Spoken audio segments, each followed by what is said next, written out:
This channel does not promote any violent, harmful, or illegal activities. All content provided by this channel is meant for an educational purpose only. আমি ভাঙড়ের বিধায়ক, আমি চাইবো রেজ্জাক খাঁর পরিবার বিচার পাক, যারা যারা এই খুনের সাথে যুক্ত তারা প্রত্যেকে সর্বোচ্চ শাস্তি পাক।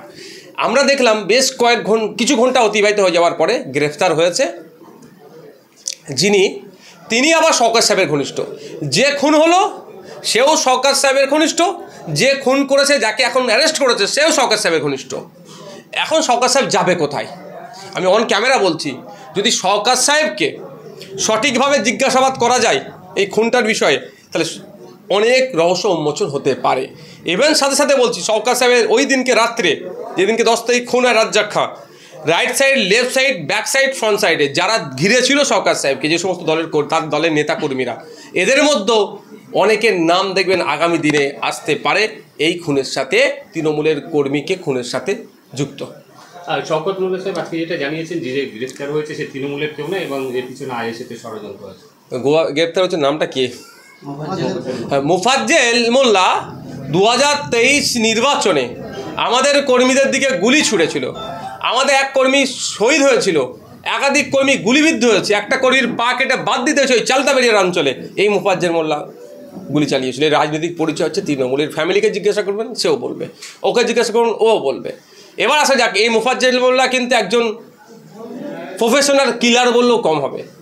2009 সালে খুনের অভিযোগের নামে আছে, বিভিন্ন সময়ে একাধিক খুনের অভিযোগের নামে আছে।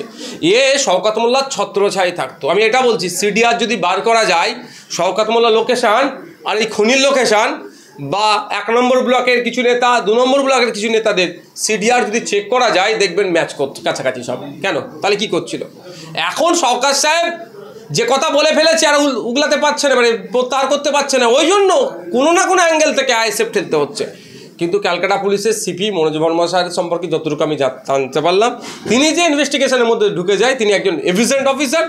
আশা করছে যে তিনি সঠিক উন্মোচন করবে এবং ভাঙড়ের একজন ভোটার, যাতে ভোটারকে যে খুন করেছে তার পরিবার নাই পাবে। সত্যিকার আমি হতভম্ব হয়ে যাচ্ছি, আমি এত ব্যথিত যে একটা মানুষকে খুন করে দেবে। মানে রাজনীতিটা কোন জায়গায় পৌঁছাচ্ছে? এতদিন একটা প্রবাদ বাক্য ছিল যে কাক কাকের মাংস খায় না, তৃণমূলের নেতাদেরকে মারে, সেটা কিন্তু এখন হচ্ছে। তৃণমূল আজকে শওকত মোল্লা তার নেতৃত্বে পাল্টা অভিযুক্তদের ধরার দাবিতে তারা মিছিল করছে।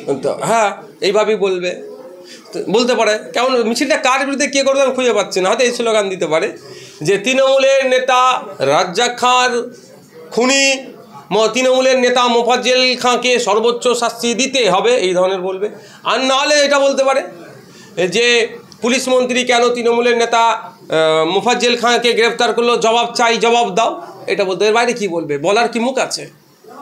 এবং সেটাও বলছি, যাদেরকে নিয়ে মিছিল করবে, যে প্রথম সারি যে নেতাগুলো আছে, আগামী দিনে সঠিক তদন্ত হলে ওর মধ্যেও কারো নাম বেরিয়ে আসতে পারে।